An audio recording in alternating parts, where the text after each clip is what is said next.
Bonjour chers internautes. Vous n'allez pas croire l'information d'aujourd'hui. Regardez ce Français. Vous l'avez bien vu. Regardez le même Français au milieu des djihadistes. Regardez le même Français avec Emmanuel Macron. Vous l'avez vu? Regardez-le avec les généraux de l'armée française. C'est lui qui fournit les armes aux djihadistes, c'est lui qui donne toujours la position de l'armée malienne, c'est lui qui transporte l'or de l'Afrique vers l'Europe. C'est lui qui est l'espion redoutable dont on vous a parlé il y a bien longtemps. Il se nomme Bernard-Henri Lévy. C'est un espion français le plus grand, mais il se promène partout avec le nom écrivain, ou philosophe ou journaliste, Bernard-Henri Lévy. On le surnomme même BHL, né le 5 novembre 1948. On vous dira même souvent qu'il est un acteur. Son nom au Mali est Pierre-Marie. Au Niger on l'appelle Michel. En Centrafrique Jean-Yves. Au Libéria il s'appelait Antoine. Dans des endroits il est journaliste souvent acteur. Il a étudié à Institut d'études politiques de Paris, lycée Louis, le grand lycée Pasteur de Neuilly-sur-Seine. Il est l'auteur des actions sur la judaïté, l'identité, le sionisme, les intégrismes religieux, l'antisémitisme, l'esprit baudelairien, dont il se réclame, les États-Unis et la guerre en Libye. Son père s'appelait André Lévy. Il était au 2e bataillon de marche.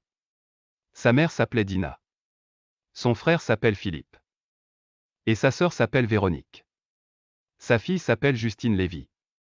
Sa première femme était Isabelle d'Outreligne. Il divorce sa première femme en 1974. Parce qu'elle avait son mari Bernard Lévy. L'espion français a démasqué des dealers de drogue. Quand elle a su que son mari l'avait exploité, elle a divorcé. Le 9 mai 1980, il marie Sylvie Bouscasse. Elle était membre d'un réseau de trafic d'armes, et François Mitterrand lui avait demandé d'espionner la bonne dame. Il l'a mariée et le président Mitterrand était le témoin du mariage. Ils ont eu un fils nommé Antonin Balthazar Solal. En 1984, après avoir reçu sa mission, il l'a divorcée. En 19 juin 1993, il se marie avec une actrice nommée Ariel Dombal. Sa mission était de rentrer dans un réseau de blanchissement d'argent. Il réussit la mission.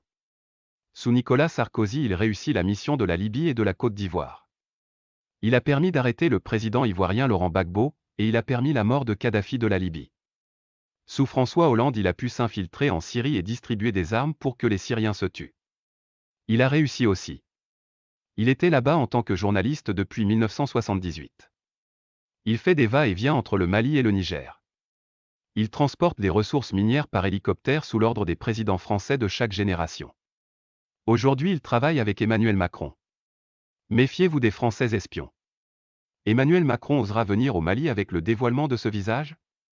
Il est vrai homme fort de la sécurité d'État français.